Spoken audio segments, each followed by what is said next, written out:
तो आज camera on किया ऐसे खुद को रिकॉर्ड करने के लिए after a long time and for the last 5 months I completely disappeared from YouTube. But the truth is I was living the craziest phase of my life. Yeah. I came from the bottom, now I'm aiming for the stars. Had dreams in my pocket, but no keys for the cars. People used to doubt, now they watching who we are. Some pain in the problem, yeah, I turn it into art. काफी ठंड है यहाँ. Late nights, no sleep, just grinding my veins. Lost friends, lost time, still chasing the gains. They laughed at the vision, ain't screaming my name. I was walking through fire and I'm dancing in flames. I don't need no luck, I just trust my fight. Every scar I got made me shine as bright. I rise from the depths of the sky. No fear in my soul, I was born to defy. और आज मैं आपसे इस video में यही सब चीज़ें share करना चाहता हूँ. पिछले कुछ मंथ्स में जो भी चीज़ें मैंने एक्सपीरियंस की, जो भी अप्स एंड डाउन्स मेरी लाइफ में आए, वो सब मैं आपसे इस वीडियो में शेयर करना चाहता हूँ. तो इस कहानी की शुरुआत होती है आज से कुछ 4-5 साल पहले. When I was in my college living away from home, I used to dream a lot. I always thought कि एक दिन पूरा इंडिया ट्रैवल करूँगा, बट रियलिटी बिल्कुल अलग थी. मेरा ट्रैवल सिर्फ अपने एरिया के आसपास तक ही लिमिटेड था, मतलब अपनी सिटी के आसपास के एरियाज और प्लेसेस को एक्सप्लोर करना. दोस्तों अभी हम पहाड़ी के टॉप पे आए थे और आपको आगे का व्यू दिखाते हैं. So for almost 5 years I just traveled the same places again and again. But somewhere inside me that dream was still alive. पूरा इंडिया ट्रैवल करना है.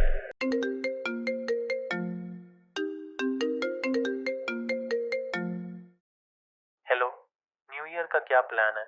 कुछ खास नहीं भैया, घर पर ही रहूँगा हमेशा की तरह. तो चलो हमारे साथ इस बार न्यू ईयर पहाड़ों में सेलिब्रेट करते हैं, और किस्मत अच्छी रही तो शायद स्नोफॉल भी देखने को मिल जाए. अच्छा सही है, फिर तो मैं रेडी हूँ. लेकिन जाएंगे कहाँ? उत्तराखंड केदारकांठा ट्रैक.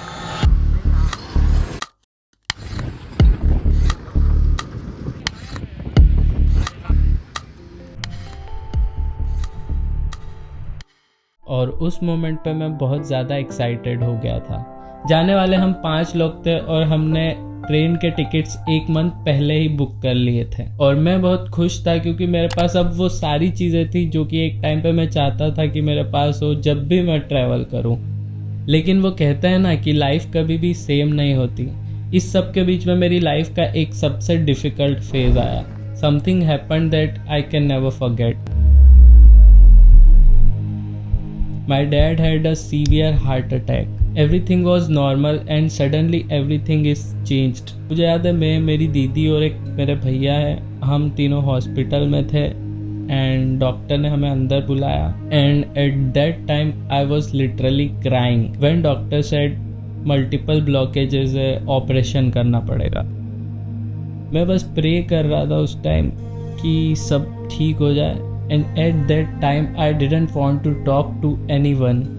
और उस टाइम मेरे पास कोई था भी नहीं जिसे मैं कॉल करूं एंड सब बताऊं. I mean उस टाइम मैं बस अकेला रहना चाहता था एंड मैं भगवान से बस यही प्रे कर रहा था कि बस कुछ भी करके मेरे पापा को ठीक कर दो. And that moment changed me. I realized all these dreams, all this hustle means nothing if your family isn't okay.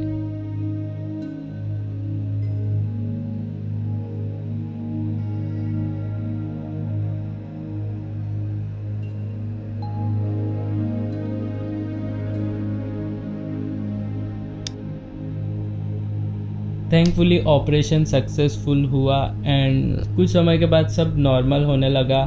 और फिर कुछ टाइम के बाद मेरी लाइफ थोड़ी ट्रैक पे आई और ट्रिप की डेट्स पास आने लगी. फिर मैंने डिसाइड किया कि टिकट्स बुक है तो इस बार मैं जाऊंगा, बिकॉज मैं काफ़ी टाइम से कहीं बाहर नहीं गया था and I really need this break for fix my life. और फिर मैं निकलता हूँ अपने घर से इंदौर के लिए.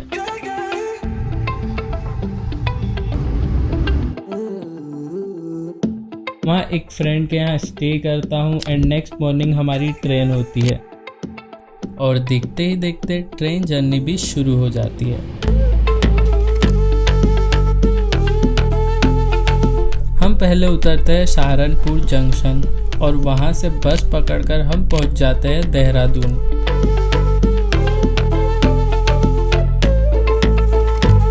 तो दोस्तों अभी हम लोग हैं देहरादून में। अभी बज रहे सुबह के 7:30 और आज हम निकलने वाले हैं यहाँ से केदारकंठा ट्रैक के लिए। उससे पहले हम लोग जाएंगे सांकरी विलेज है जो कि एक। तो दोस्तों ये हमारा स्टे है जहाँ हम रात को सोए थे। तो दोस्तों अभी हम जा रहे हैं ट्रैवलर्स के पास। सारा सामान ले लिया है, चेकआउट कर लिया है।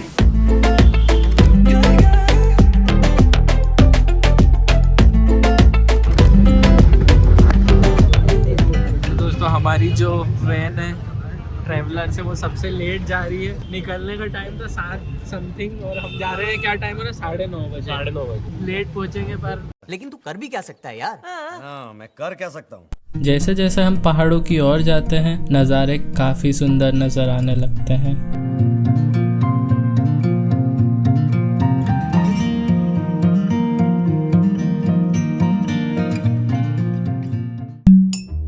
अच्छा की सब्जी है वो जीरा तड़का। अच्छा आलू जीरा का तड़का लगा हुआ उसको। और फिर वापस से निकल जाते हैं अपने लंबे सफ़र की ओर।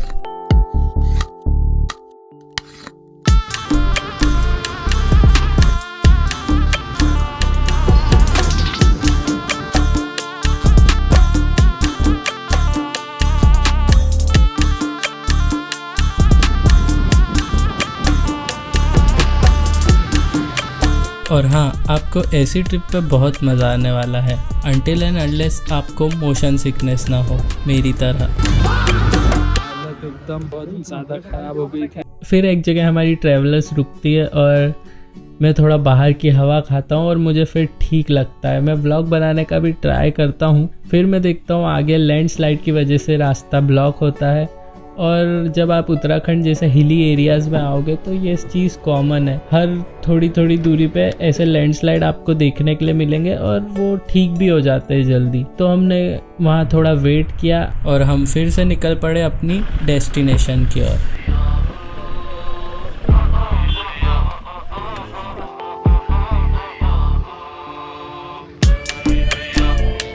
क्योंकि ये मेरा फर्स्ट एक्सपीरियंस था इतने हाई एल्टीट्यूड पर ट्रैवल करना, हालत एकदम ख़राब हो गई थी।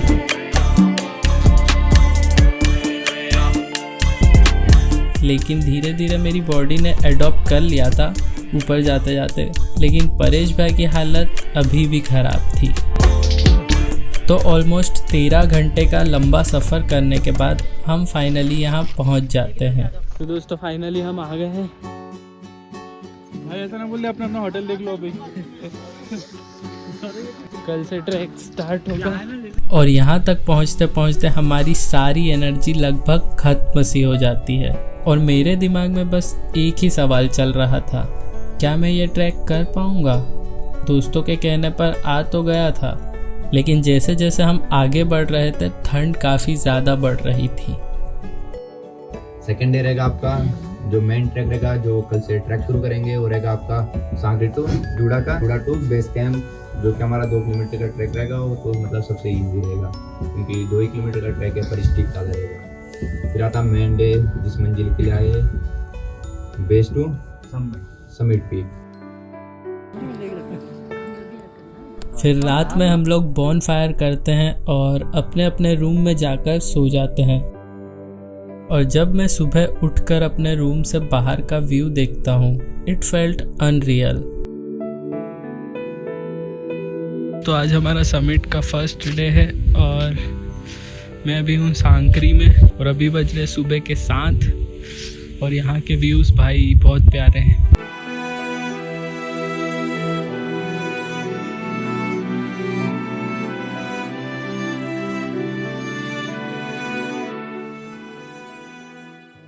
फिर हम लोग रेडी होकर निकलते हैं ट्रैक के लिए। हमारा फर्स्ट चैलेंज होता है जूड़ा का तालाब तक ट्रैक करके जाना।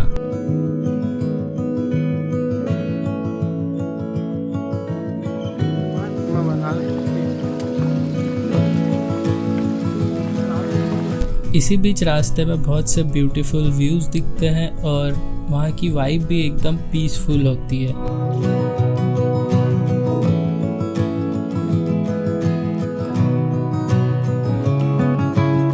तो दोस्तों अभी हम लोग पहुंचने वाले हैं जूड़ा का तालाब और बर्फ़ तो यहाँ ज़्यादा है नहीं, लेकिन उस सामने वाले पहाड़ पे बर्फ़ दिख रही है। और फिर कैंप साइट पर पहुंचते ही हम जूड़ा के तालाब पे खड़े हैं। यहाँ पे हमको पॉपकॉर्न और चाय स्नैक्स के तौर पे दिया गया है।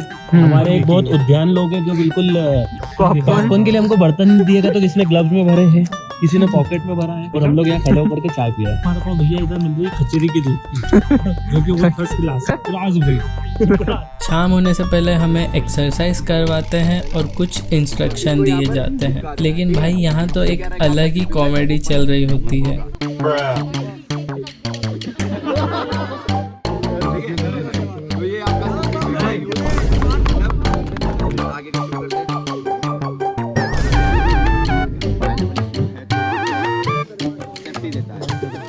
सुना था पहाड़ों में अंधेरा जल्दी हो जाता है। इसी बीच मैंने अपने फ़ोन से कुछ तस्वीरें लेने की कोशिश की। तस्वीरें शायद ही इतनी क्लियर आई, लेकिन हाँ, तारों को मैं इतने करीब से पहली बार देख रहा था। और फिर असली चुनौती शुरू होती है। डिनर करने के बाद हम सब अपने टेंट्स में चले जाते हैं और अपने अपने स्लीपिंग बैग्स में घुसकर सोने की तैयारी करते हैं, क्योंकि ठंड लगातार बढ़ रही थी।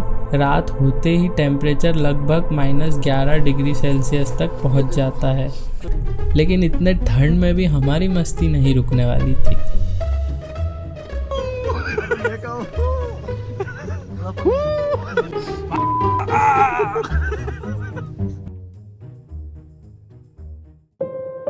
अगली सुबह जब हम उठकर टेंट से बाहर निकले तो वहाँ की वाइब कुछ अलग ही थी।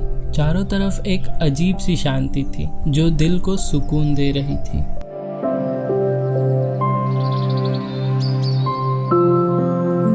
थोड़ी देर उस मोमेंट को एंजॉय करने के बाद हम रेडी हुए, ब्रेकफास्ट किया और फिर अपने अगले ट्रैक के लिए निकल पड़े।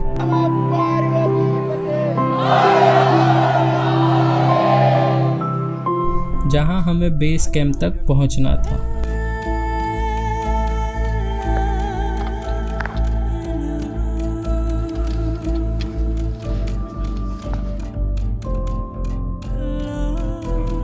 थोड़ी देर ट्रैक करने के बाद मुझे रियलाइज़ हुआ कि ये ट्रैक काफ़ी चिल जा रहा था, क्योंकि अभी यहाँ स्नोफॉल नहीं हुई थी, इसलिए रूट को ट्रैक करना रिलेटिवली इजी था। यूट्यूब चैनल है क्या? हाँ है ना। ये हमारा सेकंड डे है। वैसे स्नोफॉल के टाइम पर यहाँ ट्रैक काफ़ी ज़्यादा चैलेंजिंग और एडवेंचरस हो जाता है। तो दोस्तों अभी हम लोग आ गए हैं ऊपर। थोड़े टाइम में हम पहुंच जाएंगे बेस कैंप। उसके बाद आज रात को 2 बजे से होगा स्टार्ट ट्रैक। लेट्स सी आगे क्या होता है, ट्रैक कर पाते हैं या नहीं।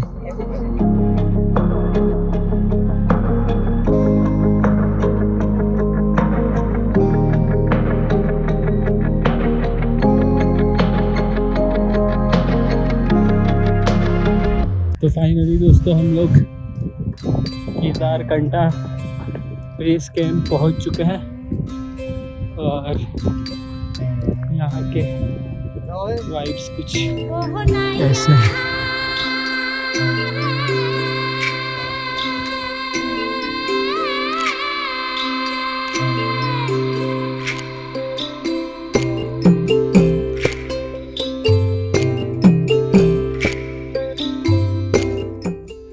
उसके बाद शाम को हमारी आखिरी ब्रीफिंग होती है। फर्स्ट गाइस से आगे कोई नहीं जाएगा, ओवरटेक कोई भी नहीं करेगा, क्योंकि कल ढूंढना मुश्किल है और इसलिए आपको बताया था टीम ब्रीफर बैक कॉल क्या करना है। ब्रीफिंग के बाद हम अपने टेंट्स में चले जाते हैं।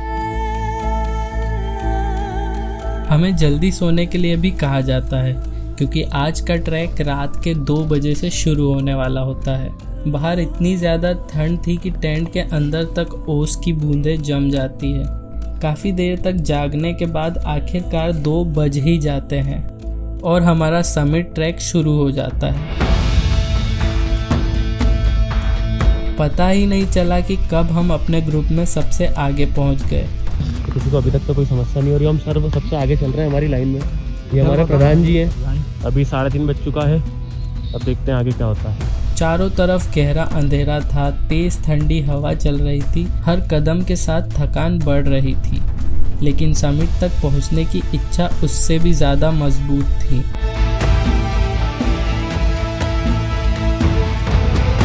रेस्ट पॉइंट के बीच में जब पता चला कि सनराइज में सिर्फ 1 घंटा बाकी है, तब भी मेरे मन में एक ही सवाल था, क्या मैं ये समिट तक पहुंच पाऊंगा? और उस सवाल का जवाब मिला मुझे समिट पर पहुंचकर। उस पल जो महसूस हुआ शायद मैं कभी पूरी तरह बता ही नहीं पाऊंगा। एक अलग ही खुशी थी। हो गए काला नाग, सर ने बताया आपको ब्लैक पिक काला नाग जो सामने की तरफ दिख रहा है उसका अल्टीट्यूड उससे भी ज़्यादा है। ब्लैक पिक का जो अल्टीट्यूड है 20,955 फीट है। इस ट्रैक ने मुझे बहुत कुछ सिखाया, डिसिप्लिन, कंफर्ट जोन से बाहर निकलना, लाइफ को एक नए नज़रिए से देखना और सबसे ज़रूरी खुद पर भरोसा रखना। तो अगर कभी लाइफ में ऐसा लगे कि सब कुछ गलत जा रहा है या तुम खुद को खो से रहे हो, एक बार पहाड़ों में ज़रूर आना। हो सकता है तुम्हें यहाँ वो सारे जवाब मिल जाए जो तुम ढूंढ रहे हो।